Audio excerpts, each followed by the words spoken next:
අයිබෝන් සුබ දවසක් සියලු දෙනාටම සාදරයෙන් පිළිගන්නවා Blace vlog එකට. ඉතින් මම සෙට් වෙනවා ඔයාලත් එක්ක කතා කරන්න විශේෂයෙන්ම ලංකාවේ ඩිසයින්ස් වලට ඇයි හරි මිලක් නැත්තේ කියන එක. ඉතින් අපිට මේකට කරුණු කාරණා කීපයක් තියෙනවා අපිට විශ්ලේෂණය කරන්න. ප්‍රථමයෙන්ම බැලුවොත් එහෙම ලංකාවේ ඩිසයින් මාකට් එකේ මුදලක් නැත්තේ ලංකාවේ තියෙන කන්සියුමර් බිහේවියර් එක. ඒ වගේම තමයි බිස්නසස් වලට තියෙන ප්‍රොබ්ලම් එක. ඒ වගේම තමයි ලංකාවේ වැඩ කරන ෆයිනෑන්ෂල් මොඩල්ස්. ඒ කියන්නේ බිස්නස් එකක් රන් කරගන්නකොට කොච්චර ඕවර්හෙඩ්ස් තියෙනවද. ඒ වගේම තමයි ගොඩක් වියදම් කරන්න සිද්ධ වෙනවා ඒගොල්ලෝ ප්‍රොඩක්ට් මාකට් කරගන්න. ඉතින් ඒක නිසා තමයි ඩිසයිනින් වලට ඒගොල්ලෝ තනක් දීලා නැත්තේ. මොකද කන්සියුමර් ඩිසිෂන් මේක් කරන්නේ ඩිසයින් එකවත් ඒ මත පදනම් වෙලා නෙමෙයි. පොඩිව ගත්තොත් එහෙම ලංකාවේ තියෙන මාර්ග පද්ධතිය ගත්තත් ලංකාවේ තියෙන බොහෝ දේවල් විෂයාකාරව ඩිසයින් වෙලා නැහැ. විශේෂයෙන්ම සිටි ඩිසයින් කියලා තියෙනවා. එතකොට දැන් මේ රටවල එහෙම සිටි එකක් ඩිසයින් කරන්න හැමදේම ප්ලෑන් කරලා. টপ view එකකින් බැලුවොත් මේ බ්ලොක් එක මේ බ්ලොක් එක මේ බ්ලොක් එක කියලා කියන්න පුළුවන් විදිහට ප්ලෑන් කරලා තමයි සිටි එකක් උනා ඩිසයින් කරන්නේ. නමුත් ලංකාව unfortunately ඒ තත්ත්වයට තාම ඇවිල්ලා නැහැ. ඒ කියන්නේ ඩිසයින් කියන එක මිනිසුන්ගේ ජීවිතවල ප්‍රධාන රෝල් එකක් වෙලා නැහැ. අන්න ඒක නිසා තමයි ලංකාවේ ඩිසයිනින් ඉන්ඩස්ට්‍රි එකට ලොකු මුදලක් ගන්න බැරි.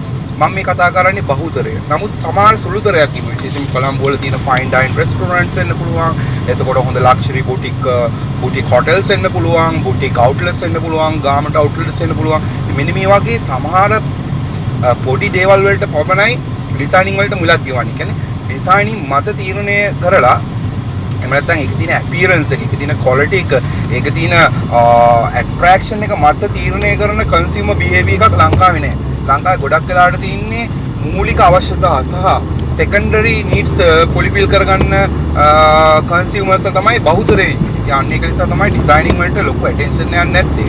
ඒ නැතුව ඔය මාකටිං කරන අයවත් ඔය බිස්නස් ඕනර්ස්ලාවත් ඩිසයින්ස් වල තියෙන වැලියු එක නොදන්නකම නෙමෙයි. එයාලා ටාගට් කරන ටාගට් මාකට් එකට ඩිසයින්ස් වල ලොකු වැලියු එකක් නැහැ.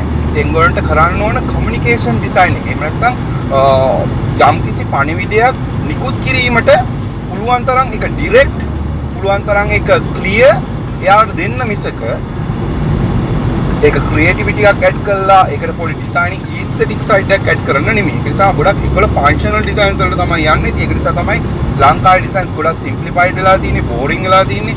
ඒක නිසා තමයි ඔයාලට නිසි වැලියු එකක් ගන්න බැරි. නිසි වැලියු එකක් ගන්න පුළුවන් තැන් තියෙනවා. නමුත් එතනට යන්න ටිකක් අමාරුයි. මොකද ඒක ටිකක් ගොඩක් කම්පිටිටිව්. මොකද ඒක සීමිත පිරිසක්, සප්ලයි එක ගොඩක් තියෙනවා, ඩිමාන්ඩ් එක ටිකක් අඩුයි. ඒක නිසා තමයි ගොඩක් වෙලාවට අපිට ලංකාවේ ඩිසයිනින් ඉන්ඩස්ට්‍රි එකේ මිලක් ගන්න බැරි වෙලා තියෙන්නේ. ඒක නිසා අපි ටැප් කරන්න ඕන ලංකාවේ තියෙන ඩිසයිනින් මාකට් එක නෙමෙයි. නමුත් හොඳ නිවුස් එක තමයි ලංකාවේ ඩිසයින් මාකට් එක දැන් ටික ටික ඉම්ප්‍රූව් වෙගෙන එනවා. ඉතින් මේ කම්පිටිෂන් එකට මුහුණ දෙන්න විශේෂයෙන් බිස්නසස් එහෙම සෝෂල් මීඩියා සයිට් එකකින්, ඩිජිටල් සයිට් එකකින් ගොඩක් ඉම්ප්ලිමන්ට් වෙන බවක් පෙනියනවා. ඒක නිසා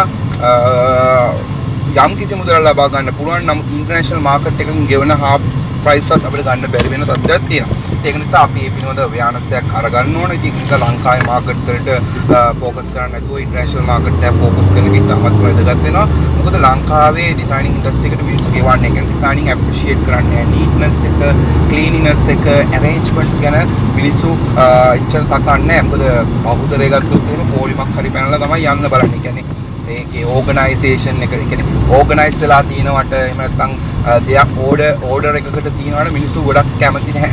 යන්නේ කරුණු කාරණා මත පදනම් වෙලා මිනිස්සු තීරණ ගන්න නිසා තමයි ඩිසයින්ස් වල ලොකු මුදලක් අපිට ලබා ගන්න බැරි වෙලා තියෙන්නේ. ඉතින් මේක ඩිසයිනර්ස් වල තියෙන ලොකු ප්‍රශ්නයක්. ඉතින් මම හිතනවා යම් කිසි අවධියක් ලැබෙන්නේ නැති කියලා. මොකද ලංකාවේ ඩිසයිනින් කන්සියුමර් බිහේවියර් එක මාකට් ප්ලේසස් ඇක්ට් කරන විදිහ අනුකූලව. ඉතින් මම හිතනවා ඔයාලා යම් කිසි දෙයක් මේකෙන් ගන්න ඇති කියලා. මේකේ තවත් වීඩියෝ එකක් බලන්න එකතු වෙන Blace vlog එකත් එක්ක කාල් සේවරන සුබ දවසක් ජයග්‍රහයි දවසක් කියලා ප්‍රාර්ථනා කරනවා. ආයුබෝවන්.